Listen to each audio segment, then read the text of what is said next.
உங்களை விட பெரியவர்களை கண்ணியத்தோடு நடத்தி பழகுங்கள். இளைஞர்களுக்கு இது ரொம்ப முக்கியம். இது ஏன்னா அதில் தான் உங்கள் வாழ்க்கையினுடைய ஆயுள் இருக்குது, ஆரோக்கியம் இருக்குது, ரிஸ்க் இருக்குது. உங்கள் வாழ்க்கையினுடைய எல்லா விஷயங்களும் அதில் தான் கலந்து இருக்குது.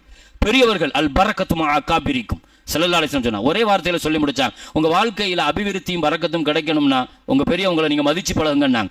பெற்றவங்களை மதிக்கணும், நம்ம விட கூட இருக்கிற அண்ணன் தம்பிகளை மதிக்கணும், பெரியவர் உலமாக்களை மதிக்கணும், சமுதாயத்தினுடைய ஊர் பெரியவர்களை மதிக்கணும், பெரியவர்களை மதிச்சு பழகணும். நபிகள் நாயகம் ஸல்லல்லாஹு அலைஹி வஸல்லம் சொன்ன வார்த்தை தானே, நீங்க வாலிபமாக இருக்கும் போது நீங்க ஒரு பெரியவரை மதிச்சீங்கன்னா உங்க வயோதிகம் வரும்போது அல்லாஹ் உங்களை மதிக்கிற ஒரு கூட்டத்தையும் உங்களை கண்ணியத்தோடையும் அல்லாஹ் வாழ வைப்பான்னாங்க ஸல்லல்லாஹு.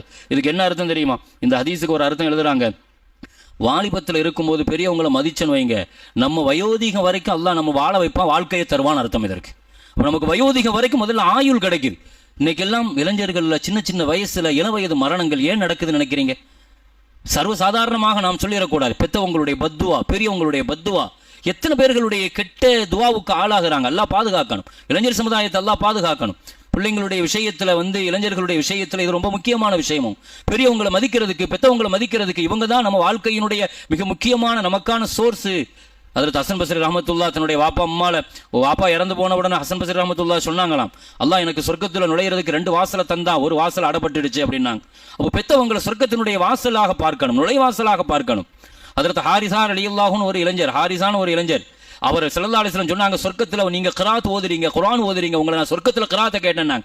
என்ன செஞ்சீங்க? அவர் என்ன சொன்னார் தெரியுமா? எனக்கு வயசான அம்மா இருக்கிறாங்க, ரொம்ப உடல்நல சரியில்லாமல் இருக்கிறாங்க, ரொம்ப கால்வலியோட கஷ்டப்படுறாங்க, ராத்திரி ஆனால் அவங்களுடைய காலை நான் தான் மசாஜ் பண்ணி விடுவேன், அவங்களை தூங்க வைப்பேன், பகலில் நான் அவங்களுக்கு தலையில் எண்ணெய் தேய்ச்சி அவங்களுக்கு தலை சாரி விடுற இதெல்லாம் அவங்களுடைய பணிவிடைகளை நான் தான் செய்வேன், யார சொல்லலாம்னு அந்த இளைஞர் சொன்னார் ஹாரிசா.